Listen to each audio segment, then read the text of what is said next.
السلام عليكم ورحمة الله تعالى وبركاته. هازو الفلاون رافع معكم، طيحت لكم شوية الضوء باش تكون روبوزونت هكذايا. بونسوار ولا بونجور ميسيو دام.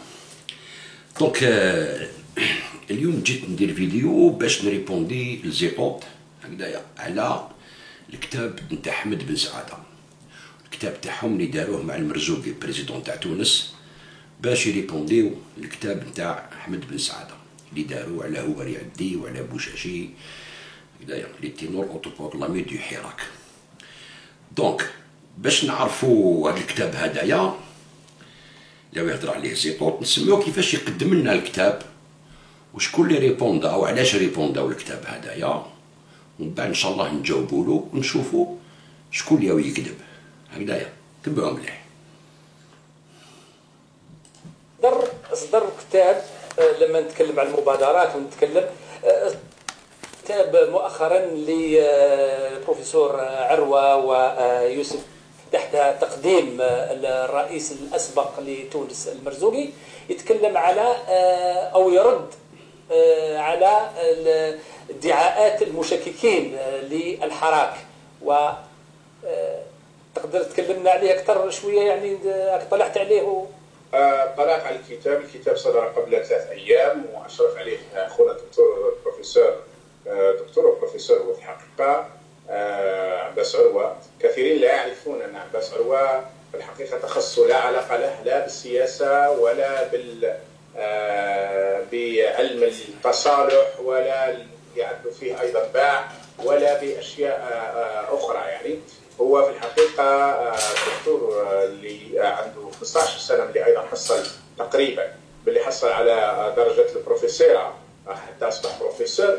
هو اختصاصي في الفيزياء الطبية وهو أحد العقول البارزة في هذا المجال، وأيضا هو أستاذ في كبرى الجامعات السويسرية في مجال هو مجال الفيزياء الطبية، ولكنه أيضا من مثال إخوان كثيرين من إخواننا اللي وجدوا أنفسهم يتجهون إلى العمل السياسي والعمل الحقوقي والعمل الخيري، لأنه شافوا بأن هناك خلل وهناك نقص وهناك جهد يجب أن يبذل.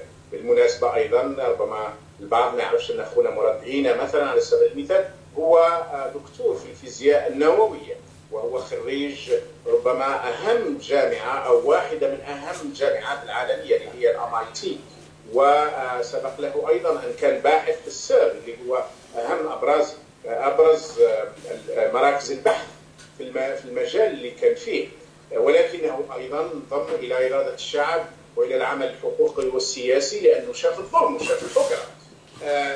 نفس الوضع بالنسبة لنا يوسف بجاوي أيضا اللي هو أيضا دكتور في الفيزياء النووية وأيضا حاصل على دونك تسمى يقدم لنا في لي ديبلوم تاعهم، ستادي لي ديبلوم تاعهم امان.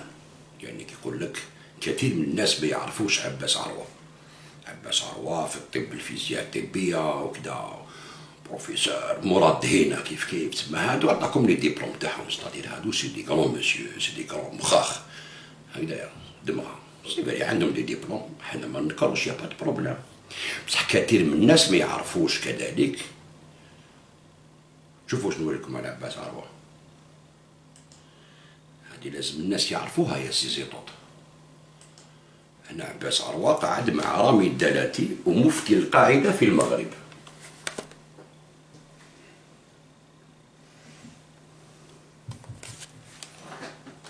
دونك الفيزياء الطبية هذه من بعد تقعد مع إرهابي مفتي القاعدة في المغرب العربي، القاعدة اللي قتلوا شحال من ألجيريا في الجزائر بلي بومب في 2007 دوك داروا البومبات في الجزائر يا أخي لي كاميكاس باري دو غوفرنمون وكذا. أوكي، وهذاك رامي الدلاتين تاع جبهة النصرة وداعش تاع سوريا يكون عنده دبلوم في الطب الفيزياء ولا ما يهمنيش أنا واش عنده دبلوم، يهمني الأفعال ديالو. تقول راح دير في حقوق الإنسان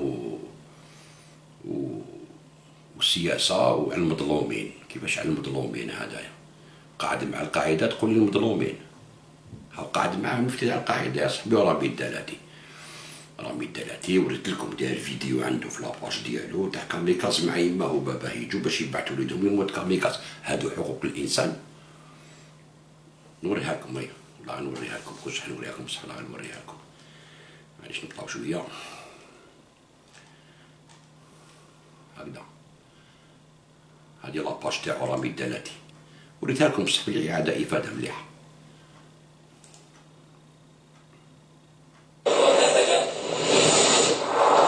هاي لاباج ديالو. عليكم السلام.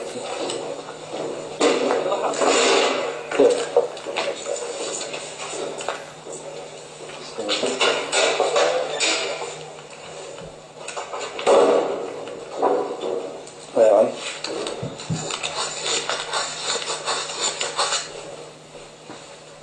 هذه مفخخة ابنك.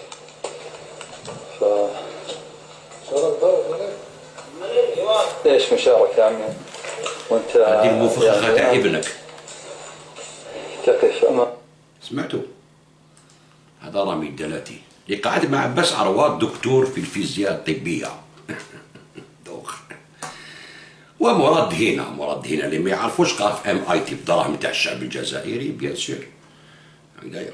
ومن بعد قال لك لي جورناليست اللي قتلوهم كي زونفون لو مارتير كي زون باس لو مارتير. سيتي سا لو جو.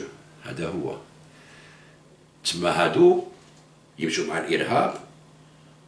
قتلوا في الجزائر لي زانتيليكتويال قال لك معليش هذاك هو البري ابيي فغادي يقتلوهم كاع لي جورناليست لي ميدسان لي بسيكات لي كدا اللي يقتلوهم كاع لي زون دو تياتر كدا. بصح نسمحوا لهم. علاش نسمحوا لهم؟ باسكو عندهم لي ديبلوم. تسمى كي تكون عندك ديبلوم تقدر تقتل تقدر يا با بروبليم ماشي مشكل بورفي تكون عندك لي ديبلوم. برك هذا ما كان تحيروا نسكنوا نسمعوا زيطوط. ذات ماستر ماجستير في الفلسفة في فلسفة العلوم على سبيل المثال، وهو أيضا أحد خريج واحدة من أكبر الجامعات العالمية على سبيل المثال. هؤلاء الثلاثة كلهم شاركوا في الكتاب، خاصة الدكتور يوسف بجاوي والبروفيسور عباس عروة شاركوا وأنتجوا هذا الكتاب في ظرف قياسي 9 أشهر فقط، رد على الفكرة في البداية كان باش يكون رد على واحد يسمى بن سعادة اللي هاجم الحراك بقوة، واعتبر أن الحراك هذا هو وراءه الاستخبارات الأمريكية. تخيل يعني يوصل جنون الناس يعني أنه وراءه الاستخبارات الأمريكية ووراءه جهات أمريكية، وهو صراع فرنسي أمريكي، أن بحيث أن الحراك يكون معه الأمريكيين والفرنسيين مع النظام. يعني واحد الحكايات نتاع ربما ما تمرش على البهايم، يعني فما بالك انها تمر على البشر. ومع ذلك هذا بن سعاده لما هاجم الحراك بقوه جابوه، هو استاذ ثانوي اعتقد في كندا، جابوه وفتحوا له القنوات وفتحوا له حتى وكاله الانباء الجزائريه وفتحوا له كثير من جرائدهم باش يهاجم الحراك. عنده تناقضات كبيره، لانه في لحظه معينه يقول الحراك المبارك فيما يقول عليه تبون، ومن بعدين يهاجموا يقول لك انه مصدر المخابرات الامريكيه والمنظمات الخيريه الامريكيه الى اخره. قال لكم باللي في الكتاب ديالو يقول بن سعاده دابور قال لك هذا استاذ ثانوي، اسمه الاخر شي ديكرون كدا هو استاذ ثانوي صغير ماشي حاجه. على علمك سي بن سعاده عنده دكتوراه فيزيك قالنا هكذايا، وراح لونسينيومون يحب لونسينيومون، وكي تقري الثانوي اصعب من اللي تقري اللي صحاب اليونيفرسيتي، باسكو لي زادوليسون باش تدخل له وتحبب له القرايه لازم انك تكون مخ سي ان بيداغوغ هو، فهمت؟ ستادير عنده دكتوراه فيزيك هو قالنا. دونك هو لا بريفي. بن سعاده راهو يقري في الجزائر هكذا يحبط بينيفول، هنا راهو روترات ينجم ياكل ويشرب رجل فوق رجل هكذايا، ويحبط للجزائر يقري في لونيفرسيتي دورو، الناس يعرفوا لي زيلاف تاعو يعرفوا، يقري باسكو يحب يعاون بلادو ويعاون لي جون تاع بلادو هكذايا. بصح انت هادو ما تهضر عليهم قاعدين مع القاعده، وقال لك لي زانتيليكتويل كي سون باس دو المارتي هادو يقتلوا الناس مخاك تاع البلاد كيما قتلوهم في التسعينات هكذايا، والاخر يقعد مع القاعده. دونك الميزان ماشي كيف كيف. راك شايف بن سعاده يحبط البلاد يقري في بلادو، فهمت؟ كي تقول بروفيسور ثانوي بن سعاده داير كتابات نتاع الفيزيك هنايا، تاع كيما تقول ليسي، وباش دير كتابات تاع الليسي في كندا تحبلك هكذايا، تسماك تقري كاع اون جينيراسيون، راك تخدم، راك كيما نقولك راك تبرودويزي، ماشي كيما نتوما تبرودويزيو في الارهاب، نتوما تخلقوا الارهاب وتساندوا الارهاب. دوك نوريها لك. دونك يا اون كروند ديفيرونس، شايف؟ سي با ماشي ميزان واحد نجي نحامي عليه ويعرف كيفاش يريبوندي لكم هكذايا، بصح هو عمره ما يقول لك انا عندي ولا ندير. دونك جو مبيرمي نقول لك انا واش عنده باسكو نعرفو هكذايا. دونك تحب تقيس بلي ديبلوم غير وبلي، قيس بالافعال ماشي بلي ديبلوم. واش راهو يدير بن سعاده لبلادو نتوما وحدكم ما دارها هكذايا. شوف تقول بن سعاده باللي قال اتاكا الحراك هكذا، وقال بلي الحراك امريكي ضد فرنسا وكذا. نتحداك قدام كاع الجزائريين، جيب الكتاب نتاع بن سعاده انت ما قريتوش وحدكم ما قراه، وجيب لي واش راك تقول في الكتاب تاع بن سعاده. هاي نتحدى قدام كاع الجزائريين، على بالي بلي التحدي تاعي ما والو، ما تخليش تريبوندي. تبع مليح باش الناس تعرف برك. هذا الكتاب تاع الحراك هو ما هضرش على الحراك، هو إلا بارلي كي بدا الحراك نطق هو ريعدي وقال لك باللي نديرو بوشاشي زبيدة عسول في مارس كيما تاع بوتفليقه، قال لك نديرو بوشاشي زبيدة عسول وطابو، نديروهم هما يديرو ترانزيسيون. نقرا لكم شويه. Qui sont ces ténors autoproclamés du Hirak? يقول لك le Hirak algérien a fêté son premier anniversaire en février dernier. Cet événement majeur dans la vie politique de l'Algérie a bouleversé tous les codes du pays. C'est un événement majeur, c'est un grand événement. Il a modifié la psychologie d'un peuple, a aiguisé son sens de la discipline, c'est un peuple discipliné, a soudé ses rangs dans un objectif commun contre le despotisme et la hoga, et a réussi avec brio le déboulonnage d'un système prédateur et sa meute de cerfs. شوف أو يقول لك باللي هذا الحراك ديسيبليني إلا أوني تو الموند باش طيح الديسبوتيزم. دونك أو يشكر في الحراك، موش يهضر على الحراك هو، لا وهادو كي تهضر عليهم يقول لك راهو يهضر على الحراك باسكو هما اللي تناليهم يقول لك راهو يعطيك في الحراك باسكو هما في بالهم هما الحراك. هذا اللي يحب يسقم لا كومبريونسيون بالكتاب تاعو بن سعاده. تبعوا مليح. Une vraie campagne de salubrité publique scandée de concert dans les rues de toutes les villes du pays avec la classe, la véhémence et le temps que requièrent ces moments historiques. La classe, la véhémence et le temps contre le despotisme. Donc هنا ما راهوش يسب الحراك، ما هضرش كاع الحراك. شوف ومن بعد يهضر على هواري عندي كي بروبوزا هذوك ثلاثة. دوك تشوفوا يكذب عليكم كذاب، ما قراش الكتاب، ما بقى واحد فيهم ما قراه، كاع اللي كريتيكاو الكتاب تاعو ما قراوهاش، حبوا يقول لك باللي هو كونتر الحراك. شوف واش قال هواري عندي كي بدا الحراك في mois de mars. قال لك les décideurs doivent accepter le caractère public de l'autorité de l'État. Ils doivent demander à celui qui fait fonction de président aujourd'hui de démissionner et de nommer une instance de transition qui exerce les fonctions de chef de l'État. قال لك تسمى لازم بوتفليقه يتنحى ونديروا لجنه اللي تحكم في بلاصه l'État. شكون هذه اللجنه هذه؟ Alors, chef de l'État, Moustapha Bouchachi, Zoubida Assoul et Karim Tabo devraient être sollicités pour exercer les prérogatives d'une présidence collégiale qui nommera un gouvernement provisoire qui gérera les affaires courantes et préparera les élections présidentielles et législatives dans un délai de 6 à 12 mois. Les généraux doivent aider à la réalisation de ce scénario et dire une fois pour toutes que l'armée appartient au peuple et non l'inverse.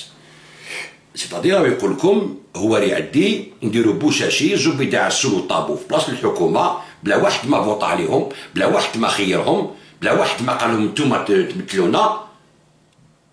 هو يعدي قالت لازم نديرو هكذايا. أبارتير دو لا بن سعادة قال لك علاش هو يعدي بروبوزا هادو، وعلاش بروبوزا باغ اكزومبل بوشاشي، وعلاش زبيدة عسول وعلاش طابو هادو، علاش زعفو رشاد على الكتاب تاع بن سعاده قال لك اتاكا الحراك باسكو هادو اللي كانوا كاع دايرين البراشات دايرين فيترينا للشعب تسمى بوشاشي طابو عسول ما يدوهاش فيهم وهما اللي سينياو معاهم هذيك لا بلاتفورم اللي دارها هنا على التري كوليجيال باسكو داروا اون بلاتفورم ويقول هذه هنا في فيديو حنا خم مع الديبي تاع الحراك درنا بلاتفورم باش نديروا زعما اون كوميسيون كوليجيال هكذا باش نحكموا نديروا ترانزيسيون هادوما اللي كانوا تاكلين عليهم باش الشعب يدير فيهم كونفيونس واللي كانوا في الجزائر نساوهم كاع ستادير هادوما اللي خيروهم اللي قراب لهم هو قال لك وشنو هي العلاقه نتاع هواري عدي باش خير بوشاشي وراهي العلاقه علاش خير هادو صاب باللي بوشاشي مع هواري عدي في الكتاب هذا ما هضرش على طابو باسكو قال حنايا انسان في الحبس ما نهضرش عليه هكذايا صاب باللي طابو واسمو بوشاشي مع هواري عدي يخدموا مع لانيد لا ناسيونال اندومنت فور ديموكراسي اللي هي تفينونسي كاع لي زونجي اللي يقلبوا البلدان باش زعما يديروا الديمقراطيه وهما يقولوا هذاك اسمعوا مليح واش يقولوا يقول لك هنا pourquoi le sociologue a-t-il proposé ces personnes علاش خير على الناس en particulier et ce très peu de temps après le début de manifestation les connaissait-il personnellement est-ce كان يعرفهم هذا شخصيا avait-il discuté avec elle et pris connaissance de leurs programmes respectifs est-ce كان عنده بروغرام وقصر معاهم كذا علاش قالوا هذوما y avait-il une coalition sous-jacente au Hirak pour proposer une liste en particulier qui était le fil conducteur qui reliait ces personnes au professeur lyonnais وشنو هما الحاجات اللي كانوا يربطوا بين هذا اللي اسمه البروفيسور عدي مع بوشاشي وهاد الناس هذوما اوكي Tout le monde avait remarqué, bien entendu, que ces noms avaient émergé comme par enchantement, très tôt de la houle du Hirak. Mais que ces personnes en particulier soient désignées par le Houari Addi, cela est loin d'être anodin. En effet, la recherche de dénominateurs communs exige aussi bien un retour vers le passé qu'une observation de l'actualité récente. L'actualité récente. C'est marrant que باش نفهموا لازم نعاودوا نقولوا للور باش نعرفوا شنو هي لا غولاسيون بيناتهم. ماهوش يهضر على العراق. هو يهضر علاش هاد الناس خيروهم. يقول لك commençons tout d'abord par le passé de la précieuse documentation de la nationale endowment for democracy. روحوا شوفوا لا دوكيومونطاسيون تاع لانيد. هكذايا. يقول لك لانيد est un illustre organisme gouvernemental américain درت لكم عليها بزاف لي فيديو كاين بزاف نهضروا عليهم لي فيديو باش عرفوهم للناس. Américain d'exportation de la démocratie qui a été derrière les révolutions colorées et le printemps arabe pour être succiner et comprendre le rôle de l'ANED, reprenant la déclaration explicite du directeur du groupe d'études qui a fondé cet organisme, Allen Weinstein. Beaucoup de ce que nous, l'ANED, faisons aujourd'hui, se faisait secrètement il y a 25 ans par la CIA. يقولوا تاع لانيد واش رانا نديروا فيه اليوم حنايا 25 سنه من اللور كانوا يديروه لا CIA تسمى راهم يديروا خدمه تاع مخابرات هذا هو يقولها الفونداتور تاعهم هكذايا. Ainsi dans les années 90-2000 et ce durant plusieurs années, le Houari Addi a fait partie de l'International Forum for Democracy Study, recherche consigne de l'ANED. En français, Conseil de recherche du Forum international d'études démocratiques. Aussi étrange que cela puisse paraître, cette remarquable collaboration scientifique ne figure nulle part dans le CV. Selon le site de l'ANED, le Forum international d'études démocratiques du National Endowment for Democracy est un centre de recherche, de discussion, de réflexion et d'analyse de premier plan sur la théorie de la pratique de la démocratie dans le monde. Créé en 1994, le Forum s'efforce de combler le fossé entre la recherche universitaire et la pratique de la démocratie à travers plusieurs initiatives. Le Journal of Democracy, le principal journal académique sur la démocratisation, hébergeront des programmes de bourse pour les militants, journalistes et universitaires de la démocratie internationale. Houari Addi, la liste des membres. Donc, هاد الناس هادوما كيما هواري عدي وكيما بوشاشي كانوا يفينونسيو فيهم لانيد ويخدموا معاهم. فهمتوا؟ بلي دوكيومون وريتهم لكم لي دوكيومون. هكذا يستاليو معاهم ويديروا معاهم دي ريونيون ويديروا معاهم دي ريشيرش علاش يروحوا هكذا ويفينونسيوهم هكذا باطل. سي غراتوي نو هادو هما اللي فورميو لي جون اللي يقلبوا البلدان. ماناش يقولوا الناس تاع الحراك هما يقيدوا فيهم لاناد، نو ما قلناش هكذايا. حنا نقولوا الناس اللي يحبوهم يحبوا يمبوزيوهم للحراك باش يمثلوا الحراك، هادوك الناس هادوك يخدموا مع لاناد ويفينونسيوهم. بصح في الكتاب تاعهم هادو ما ريبونداوش على هادية. دوك تشوفوا واش يهضر، دوك تشوفوا ولا كان ريبوندا ولا لا. الكتاب بدا على هاد الشيء، عمرو ما قال الحراك يمشوا فيه الامريكان، يمشوا الروس اللي يحبوا يحكموا الحراك، كيما هادو رشاد، كيما هادو بوشاشي وكذا، هاد لي زوانجي هادو ما كامل. وحنا كي ضربناهم ما صابوش روحهم، باسكو فيقنا الشعب باللي ردوا بالكم الحراك لازم يقعد الجيريان، ما لازمش يخرج من الكونتكست الجيريان. ردوا بالكم هادو راهم يخدموا مع دي زيترونجي، لي زيترونجي اللي يخدموا جوستومون هاد الخدمه اللي يقول لك نستوريو لي ديموكراسي في لي بيي، زعما كيما لالجيري، كيما لا ليبي، كيما لا تونيزي، كيما اليمن، كيما مصر، كيما سوريا، كيما كذا. شوفوا وين لحقوا. علاش؟ باسكو دخلوا لهم الاسلاميين في الوسط، هما جامي يحبوا يخلوك تلحق لا ديموكراسي. على بالهم بلي كاين بروبليم اسلاميست، يقلبوا لك الحاله، يريبوا البلاد والعسكر ويدخلوا لك الاسلاميين ويسقطوا لك بلادك، تتكسر بلادك تروح. امبوسيبل تعاود ترفد راسك، وبعد هما تيقول لك حنا نجيو انترفيوني وهم دونجي على الاسلاميين هذوما كيما راهم يديروا دوك، ضربوا عليهم. فهمتوا القضيه وين راهي؟ هذا يكذب عليكم، يقول لكم الحراك سبوا الحراك رايحين نديفونديو على الحراك، نو هما راهم يديفونديو على روحهم. هم ما قدروش يدوا الحراك، هاو الجمعه البارح واحد ما خرج، ماتوا بس قعدوا غير صحاب رشاد هذوك يخرجوا كميشات هكذا سيتو. حابين يكونتروليو الحراك، حابين يديوها الحراك، حبوا يولوا هما اللي دار تاع الحراك، بصح ما خليناهمش حنايا، عقابهم.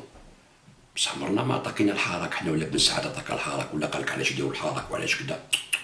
سي ليجيتيم هذيا، شعب قام باش يبدل السيستم، عنده الحق. دوك لا مانيير كيفاش تبدلو، كل واحد كيفاش يخدم على لا مانيير. ان شاء الله نلحقوا كيما يقول لك اون مانيير نفهموا عليها كامل، سا سي تري امبورطون. دونك هادو يكذبوا عليكم، يقول لكم باللي وسب الحراك، ما هضر لا على الحراك. ديكوفر لهم هاد المؤامره هذه اللي كانوا حابين يقيدوا الحراك بها. ولي زاميريكان كاع الامبرياليست يقول لك خليه تخرب من بعد حنا نانترفونيو، تسمى يدخلوا الشعب مع العسكر، كيما راهم يقولوا دوكا العسكر. علاش؟ باش يريبوا العسكر ديالنا. فهمتوا؟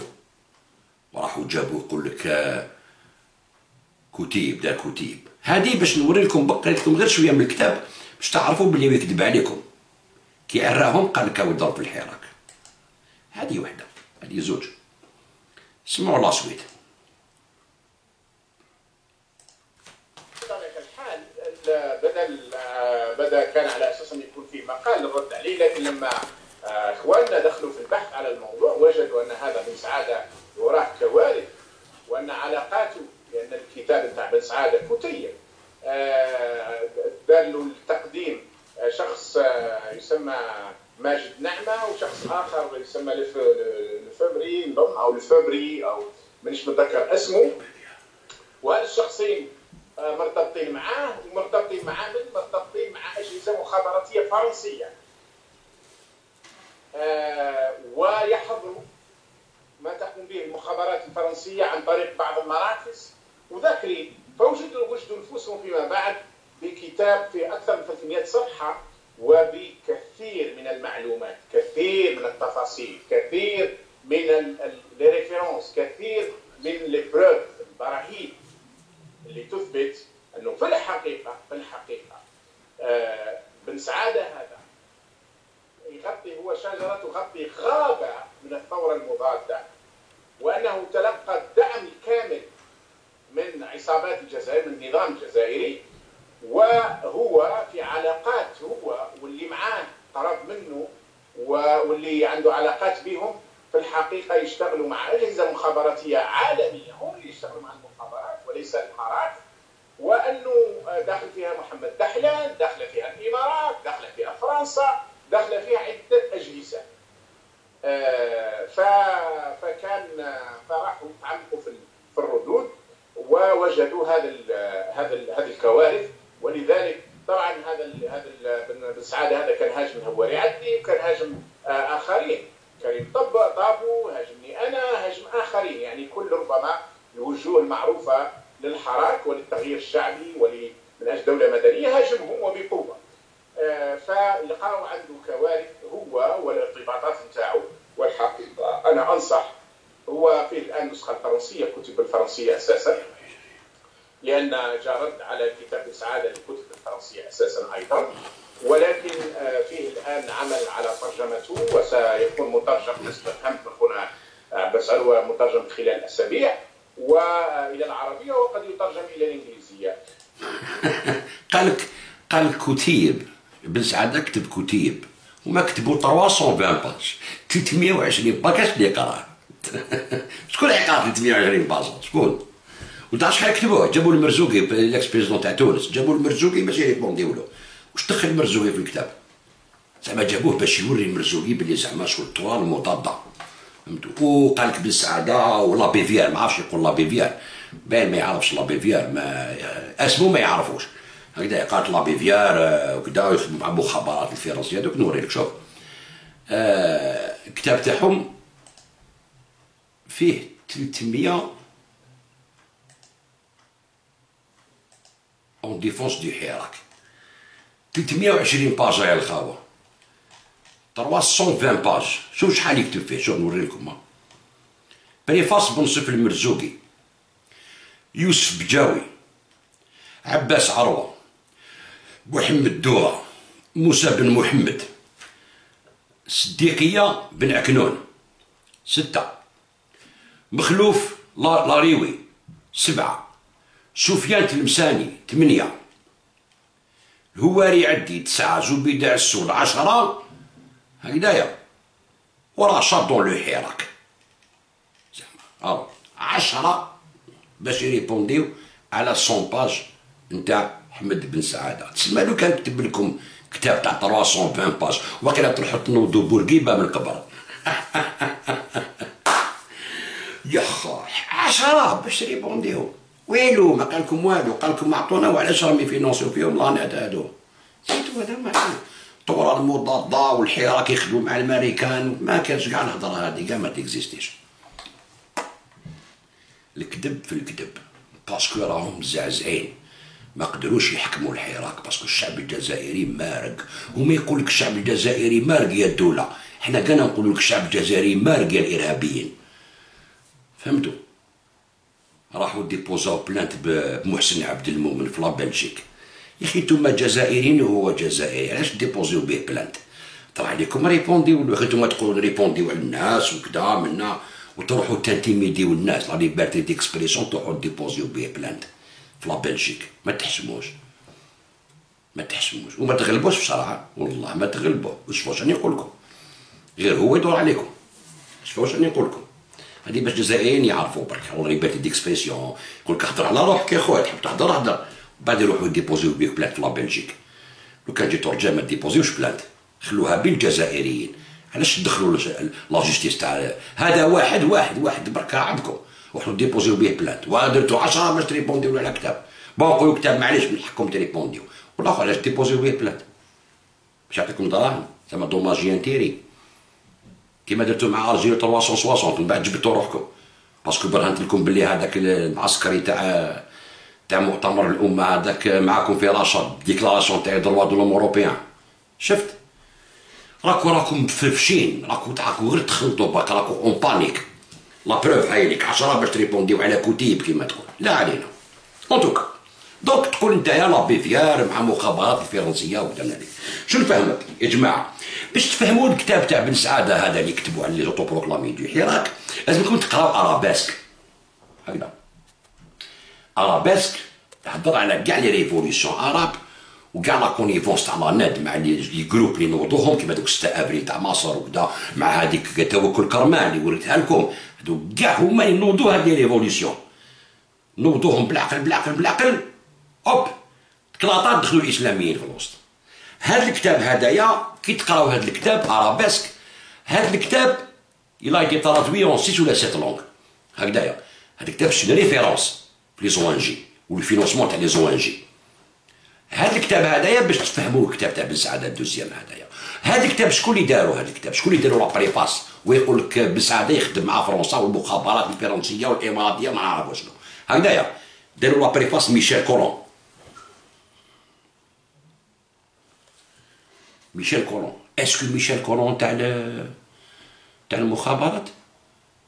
او دوك نسمع لكم شكون ميشيل كولون تعرفوا اسكو تاع المخابرات الفرنسيه ولا لا؟ باش تعرفوا بركا تعرفوا ليكيب شكون ليكيب تاعنا وشكون ليكيب تاعهم.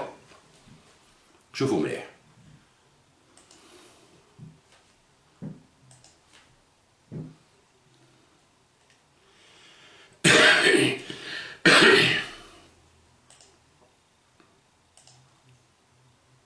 Les vieillards et remémorer un mensonge. Et il faut, je pense, qui dans cette salle peut prétendre savoir tout ce qui se passe maintenant en Libye et avoir les preuves de tout ce qu'on nous a avancé. Je pense qu'une première chose qui est prudente, c'est de se remémorer que chaque guerre est précédée d'un grand média mensonge. Quand les États-Unis ont attaqué le Vietnam, ils ont dit que c'est parce que 2 navires vietnamiens avaient attaqué leur flotte. Après, ils ont reconnu que c'était faux. Quand on a attaqué l'Irak, on a dit que c'est parce qu'il avait des armes de destruction massive, qu'il était complice d'Al-Qaïda, ou toutes sortes de choses qui se sont avérées fausses. Quand on a attaqué la Yougoslavie, on a dit que c'est parce qu'il y avait un génocide au Kosovo. Un an après, j'ai eu un débat avec le secrétaire général, le porte-parole de l'OTAN, il a dit « Ah non, non, on n'a pas dit ça, c'était faux ».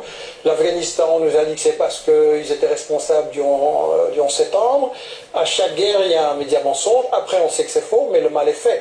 Et on sait aussi que ce sont des guerres qui poursuivent en fait d'autres objectifs et qui vont tuer beaucoup plus de gens que ce qu'on nous a dit. Je pense que ce serait important de prendre du recul, comme on vient de le faire, de remettre ça dans un contexte. Et justement, puisque vous m'avez fait l'honneur de m'inviter dans cette émission, qui est assez exceptionnelle, néanmoins, je pense que vous avez fait une erreur en m'invitant, parce que quand j'entends toutes ces choses-là, je me sens un peu un idiot. Ça fait déjà 10 fois qu'on m'explique la différence entre un bon arabe et un mauvais arabe, et je dois être idiot parce que j'ai toujours pas compris. Quel est le critère pour l'Europe, pour les États-Unis, pour distinguer le bon arabe et le mauvais arabe?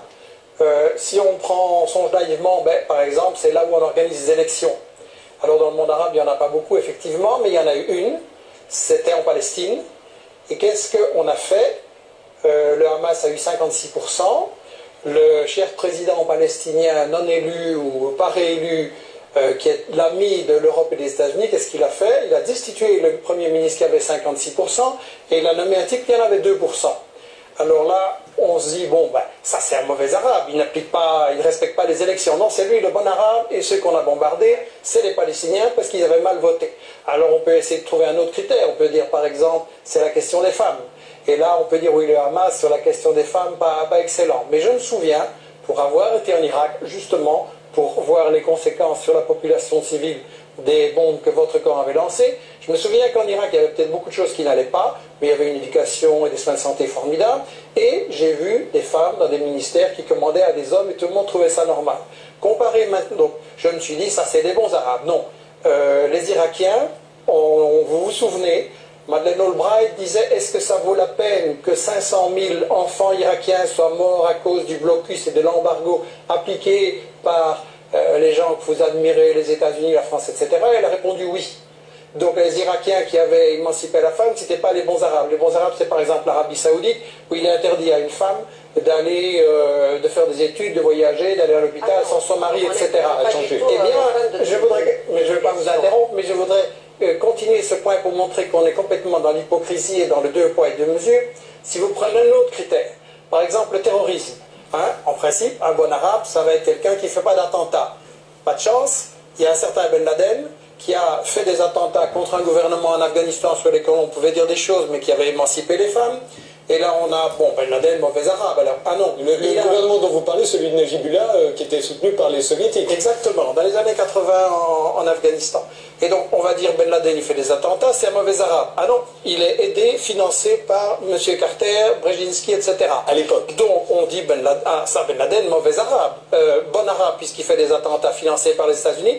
Malheureusement, après, il fait les mêmes attentats contre les États-Unis, et donc le bon arabe devient un mauvais arabe. Si on prend maintenant la question actuelle, la question de la violence et de la répression, on nous dit Kadhafi a tiré sur les civils, on attend les preuves, on nous dit il y a 6 000 morts, puis c'est 2 000, puis c'est 200, puis etc. Je pense qu'il est impossible dans ce genre de situation. Les gens qui disent qu'ils ont un chiffre précis, c'est pour moi des charlatans, mais de toute façon, il y a toute une série de satellites qui ont indiqué que ce n'était pas prouvé. Je pense qu'on ne voit pas à la télévision, ça c'est sûr. Voilà, et on n'a pas ces choses, donc ça, on le répète, on passe en boucle. Il faut se souvenir qu'il y a eu des médias mensonges avant. Il faut quand même se souvenir qu'avec Google maintenant, si je veux voir dans votre jardin la couleur de vos chaussures, je peux. Et les États-Unis ne seraient pas capables de nous montrer les massacres de 6 000 personnes qui ont eu lieu. Michel Collomb, vous savez bien que quand vous regardez sur Google dans mon jardin, c'est il y a 6 mois que vous voyez mon jardin. Non, c'est il y a 1 heure. Non, ça a changé alors. Ouais, ça a changé. J'ai regardé récemment mon jardin, c'était il y a 6 mois. Juste un point pour conclure ce raisonnement par rapport justement à ça. Admettons même que Kadhafi ait fait des choses. C'est certainement pas attendre et c'est pas mon modèle de dirigeant pour un pays du tiers-monde.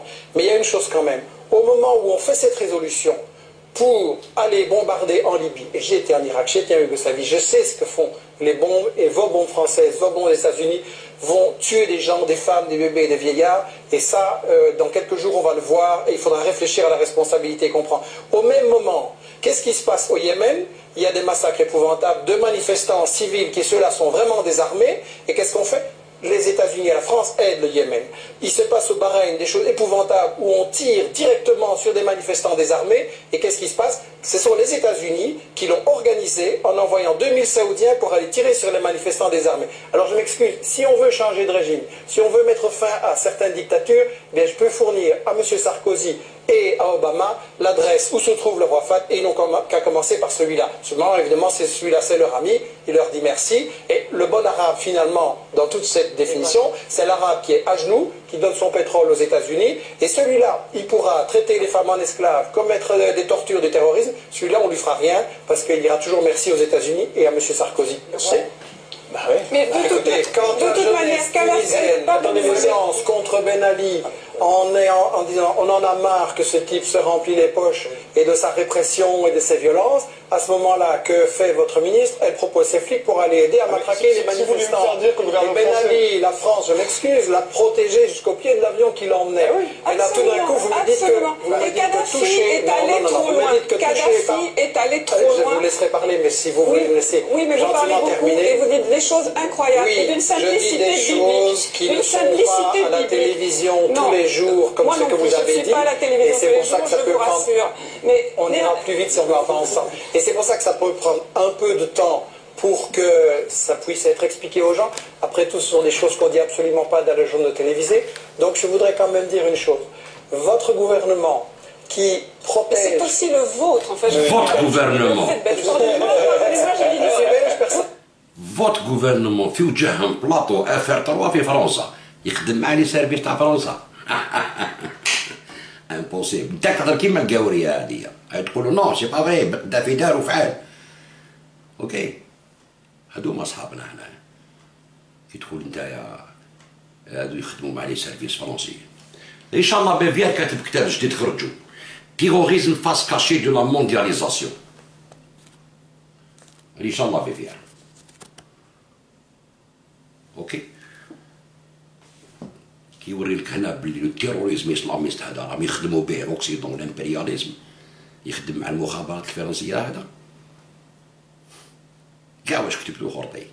على كل حال هما رايحين يجاوبوا لكم ماشي انايا في هذا الدومان، هما يجاوبوا لكم. انا ماشي كيما زيطوط نجي نجاوب في بلاصتهم، انا نجاوب لك نوري الجزائريين بلا تكذب عليهم على الكتاب هذايا.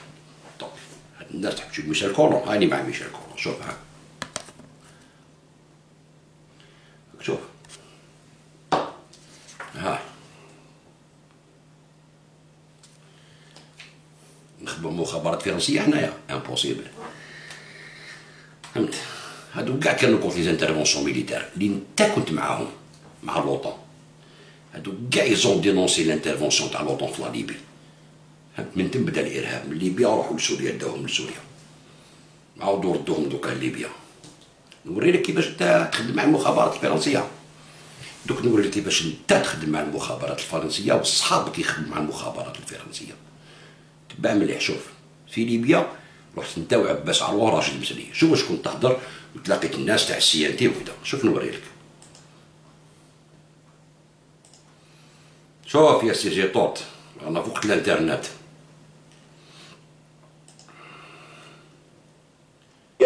وانتقل هذا الحب من جيل لقبل لهذا الجيل حقيقة حتى في المطار، ولم نكن قد استقبلنا خارج عليها الآن وبعد نصر مؤزر قد آل بهذا النظام إلى الزوال والسقوط. حقيقة شعور غامر أولا بسعادة كبيرة، وفي نفس الوقت شعور كان يتخلو نوع من الإحساس بأننا ننزل، وكانت الطائرة تنزل بنا من اسطنبول إلى بنغازي، بحيث أنه كما تعلم ليس هناك خط مباشر من أي مكان ما عدا اسطنبول. عندما وصلنا إلى بنغازي كان هناك شعور عميق، أولا أننا نقترب من الجزائر. نحن ندخل لأول مرة أنا شخصيا وأعتقد كثير من إخواني نصل إلى بلد مجاور للجزائر. فالجزائر بالرغم أننا كنا في ليبيا ولكن الجزائر كانت في قلوبنا، وكانت طبيعة الحال تتخلل مشاعرنا. فلما وصلنا إلى بنغازي شعرت أول شعور يختلفك، أول شيء تشاهده أن هناك شعب تعود له الحياة، أن هناك الناس برغم الظروف الصعبة اللي مروا بها وبرغم الأوضاع الصعبة اللي ما زالت موجودة هناك، لكن تشعر أن الناس المقابلة حقيقة حتى في المطار، ولم نكن قد استقبلنا خارج، يعني استقبلنا مثل الناس وفضلنا نحن ذلك. كان شعور أن التعامل جيد.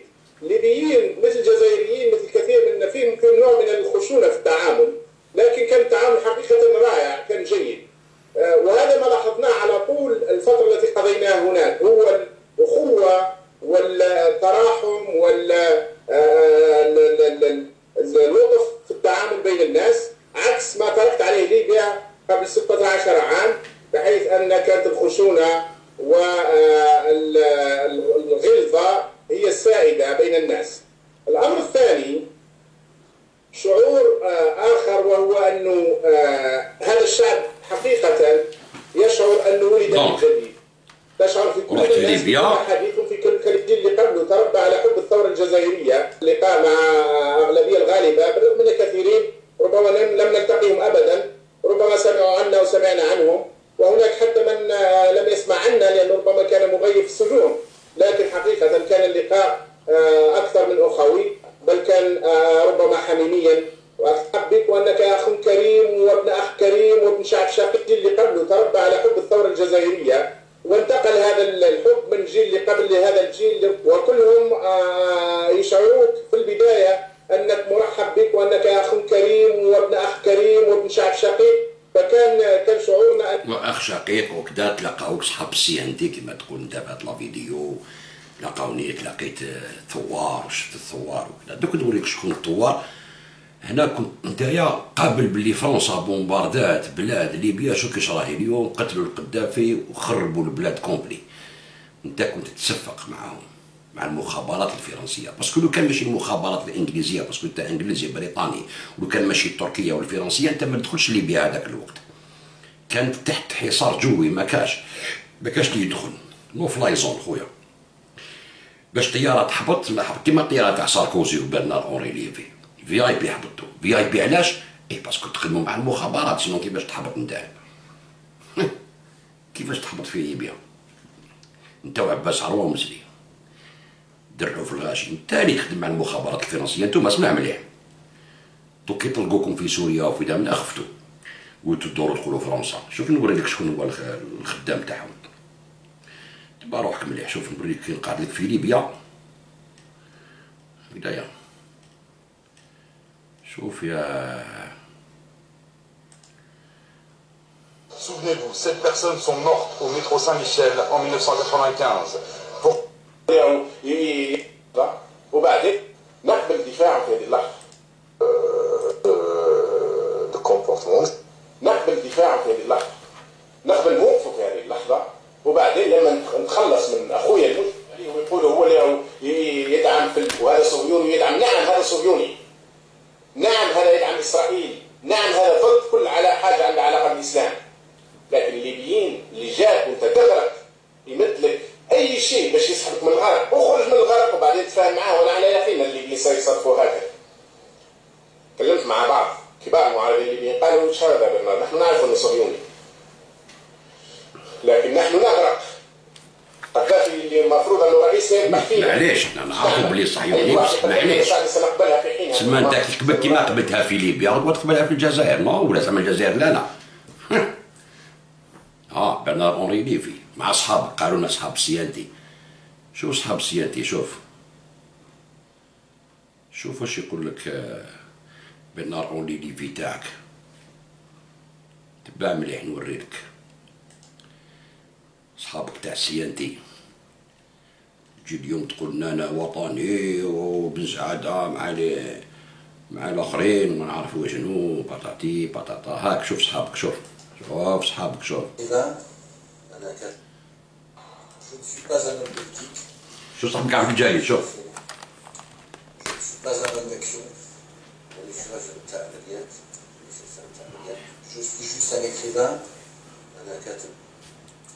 Mais je pense comme vous qu'il vaut mieux faire que dire. This is a letter. You come with a letter from the international community or from France? Let's take time. 5 minutes. Okay. Since I arrived, I understood that what we can bring to you is 3 things. Yes. International community can bring 3 things. Number 1, no-fly zone. Number 2, bombing of the airport of Sirte, of the airport of Sema, the south, Sabah, bombing. Okay, and the bombing of the bunker of Gaddafi. Number 3, legitimate representative of the Libyan people cannot be Gaddafi now. شرعية الدولة الليبية مش قذافي. It should be you and your committee. We take the plane tomorrow. We are in Paris Monday morning, and President Sarkozy will receive you with all the honors or your representative at Palais de l'Élysée. This is equivalent. Is the first step toward recognition. France will be the first country to receive officially. ستكون أول دولة تستقبلكم مجلس الانتقالية. حنا ماشي قالوا في الكتاب ساعات. أنا نجيب لك فيديو صوت وصورة ديالك وصحابك. أنت برنار أوليفي على بالنا بلي صهيوني وكذا. First no fly zone أخويا يدير له هكذا. 2 bombing. يس ونديك من يدك لفرنسا واستعرفوا بك وندو ليبيا. وانت حبط من الطياره مع عباس عروه بدا استقبلوك في ليبيا. نعم هادو ثوار وهادو كذا. انت ماشي حركي نتايا. اذا كنت ماشي حركي اي واحد الوقت رانا فيه يا اخو. تشوف انكرويابل زيد تهضر يا اخو توري لي وجهك. خاسر ديجا. شوف خاسر. شو نزيد نوري لك؟ شوف كيفاش تخدم يا وليدي. منو؟ عيب عليكم الاستقبال بالخارج، وانت ماشي غير الخارج تستقبل، ماشي غير بالخارج. يا انت ماشي كنت تخدم مع المخابرات الفرنسيه باش تحبط فرنسا هكذايا. شو نوري لك؟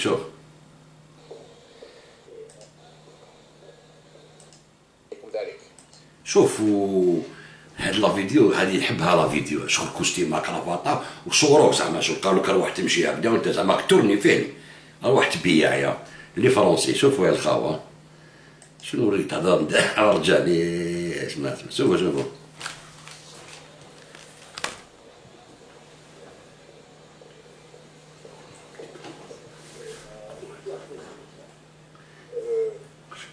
convaincu que la majorité, pour ne pas dire la quasi-totalité de ces massacres, sont le fait de services secrets algériens, la sécurité militaire, Et cela pour tenir la société algérienne si vous voulez, en piège, et parce qu'ils ont besoin, le régime a besoin d'un minimum de violence pour pouvoir gérer la société algérienne. عار عليكم الاستقرار الخارجي، عار عليكم سجل التاريخ مرة أخرى. وانت تهضر على اللي يخدموا مع لي سيرفيس فرونسي وانت تبيع بالكوستيم والكرافطه والكورطاب. دبلوماسي سابق يا دبلوماسي سابق بياع جديد. راح تضرب في لي سيرفيس تاعنا لفرنسا في الجيش تاعنا. سيرفيس هما اللي يقتلوا هما يداروا لي ماساكر في الجزائر. ما تحشمش على ارضك. وبرنار اونري ليفي تصفق عليه. وتجي تقول لنا تحكي لنا انت شكون هو الخابئ، شكون هو الحاكي، شكون يخدم مع المخابرات الفرنسيه. نهار تحير تحير دوخ. تفكرك غير نفكروك باش تعرف. لازمك تكون تعرف هاد الشيء كامل، الناس لازم تعرفو. شو واش يقول عليك طاماط الله يرحمه. في قضية طاماط الله يرحمه ولا كريكيتيكو واش كان يدير واش كان يقول على النساء وكذا عليك. بصح هذاك براجل عليك، هذاك راح يقابل حبط للبلاد. مات كراف دو لافان ولا قتلوه، التاريخ يقول لنا واش كاين هكذايا. بصح شوف كيفاش عطاك انت طاماط، كي تقول انت وي طاماط ما طاماط الله يرحمه، شوف كيفاش عطاك. شوف خلاها شهاده هذه للتاريخ ليك انت. استعماره للجزائر كما يريد المعارض العربي زيتون الذي ادعى في قناة الجزيرة أنه ترك الدبلوماسية ليصبح خبازا من أجل وطنه، ولم يكن للناس أنه يملك في بريطانيا هو وأقاربه 3 محلات على الأقل لصناعة الحلويات الفاخرة وليس الخبز. لم يفسر للناس مصدرها المالي. زيتون الذي سافر لليبيا للتعامل مع ثوار الناتو على الجزائر، والذي يريد إدخال هواتف الثريا إليها لإشعال الثورة الفيسبوكية على طريقة موزة وبعيرها. يريد أن يعود الاستعمار إلى الجزائر كما يريد أحمد يحيى الذي لم يذق يوما طعم عسى الشرطي في مظاهرة أو إسفلت السجن في قضية. هذا الله يرحمه قولها ويضرب في الحراك. نو تقدر تقول هذا ويضرب في الحراك، تقدر تقول هذا ويضرب في الحراك كونتر الحراك. هذا راه ميت الله يرحمه، خلى لك شهاده. شفت يقول لك انت تخدم مع الثوار تاع الناطو. الناطو شكون؟ لا فرنسا ولا الامريكان ولا الانجليز ولا الالمان. كاين ناس تعرفك كاع كامل. تحب تجوز روحك باطل وكذا وكدي في الدراري صغار ذاك اللي ما يفهموش السياسه وكذا راك تكركر فيهم. جيت هذا ما كان. وتجي تهضر على بن سعاده وتقول بن سعاده يخدم مع المخابرات الفرنسيه. يا اخي حلايا. شنو نزيد نوري لك واحد اخرى. واش قال لك سالم زهران؟ حتى سالم زهران على بالو باللي انت تاع المخابرات.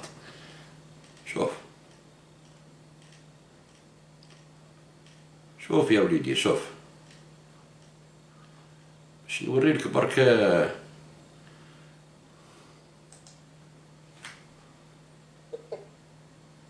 يا ليت السيد يناقش الافكار ولا ينزل. انا لولا احترام المشاهدين الكرام لاسمعته كلمه الافكار تاكلك ان شاء الله. انت شافت اخواني مجرم، انت لو ما بتشتغل لا داعي لشخصنا. سيد سالم ما بتكون على الشاشه، انت لازم تكون بالحبس. ولك انت هذا اللي فجر حاله مثلك سالم. سيد الله انت ينزل. انا لولا احترام شو كاش يقول لك انت مخابرات. شوف يا ليت السيد يناقش الافكار ولا ينزل. انا لولا احترام المشاهدين الكرام لاسمعته كلمه. الافكار تاكلك ان شاء الله. انت شافت اخواني مجرم، انت لو ما بتشتغل لا داعي لشخصنا. سيد سالم ما بتكون على الشاشه، انت لازم تكون بالحبس. ولك انت هذا اللي فجر حاله مثلك زميلك رفيقك. طبعا انتم تبعتم الناس. انت يا مخابرات تشتغل مع الانجليز يا اما نحن على الهواء. اللي عنوان انك مفكر واديب. انت اخواني مع المخابرات كي يعرفوك. لا موضوعنا اردوغان وهذوك تحت بدنهم بالربيع العربي وكذا من الناس ما يعرفوك بلي مخابرات. ايوا ما تقدرش انت تعيش بلا ما تخدم مع المخابرات. امبوسيبل كاع. واش كنت تبيع على الجيري كامل. فرنسا تروح تقول لهم لي سيرفيس الجيريان هما اللي داروا البومبا دي فرنسا. حبيت تشعل النار، حبيت تدخلوا فرنسا في الجزائر. تروح تقول هذا يقتل لك الشعب تاعك. سي كوا ليستوار؟ ليستوار سي كنت حبيت تدخلوا في الجزائر. شكون هما لي فرنسي؟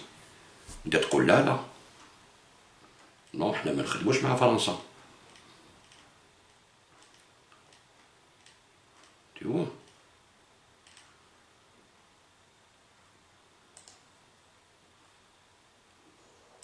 d'observeurs. À l'époque des attentats de Paris, il était encore en poste en Libye et ses collègues des services secrets lui ont fait de drôles de confidences. Non, non, ils ont des militaires, particulièrement donc des gens à l'ambassade qui n'ont pas hésité à dire bon, écoutez, il faut que la France ne change pas de comportement, ne change pas de soutien. Il faut les faire, les conduire dans un sens donné. Je crois que les bombes, c'était surtout pour que la France ne change pas de position, ne change pas de soutien aussi précieux pour un condition. سمعت كاش راك تشيت لهم وراك تقول لهم بلي لي سيرفيس سكري تاعنا هما يديروا البومبات في فرنسا ما عندك اوكين بروف. امنوني انا دبلوماسي. انت قعدت في الجزائر حتى 95 وفي 5 اكتوبر 88 كنت مع العسكر ما كنتش مع الشعب، كنت ميليتير نتاعي وحتى 95 باش رحت قعدت كاع لا بيريود هذيك باش من بعد هربت ورحت زعما فرنسا تقول لهم بلي هما اللي كاش نهار شفت بالسعاده كتب هكذا قال بلي لي سيرفيس سكري تاعنا داروا البومبات في فرنسا ولا قتلوا ولا وتجي تقول الناس يخدموا معاهم. انت يخدم معاهم، انت شحال خدمت معاهم؟ ليبيا، سوريا، خدمت معاهم بارتو. شفت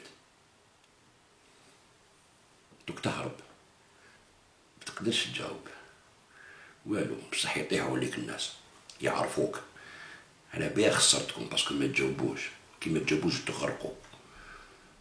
هذا هو الديفو اللي ما فهمتوش. زعما تجرو كاع زعما مخاخ حبيو تريبونديو بالسعاده، كاع حبيو توروا المستوى تاعكم معاه باسكو هارب عليكم في المستوى هو. لازم نجيبولو لي تينور تاع لي ديبلومي، لازم نجيبولو بريزيدون تاع تونس يا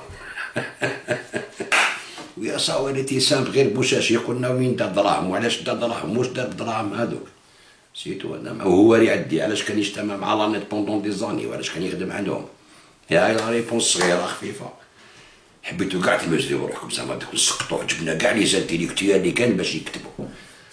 اون فان كونت طيحتوا بروحكم برك. هاي لا ريبونس ماشي عليهم هما، عليك نتايا باسكو هما مازال بالعقل 320 باج تحطوا الوقت باش نقراوهم هكذايا ورايحين يكتبوا عليكم ماشي نيمبورت كي.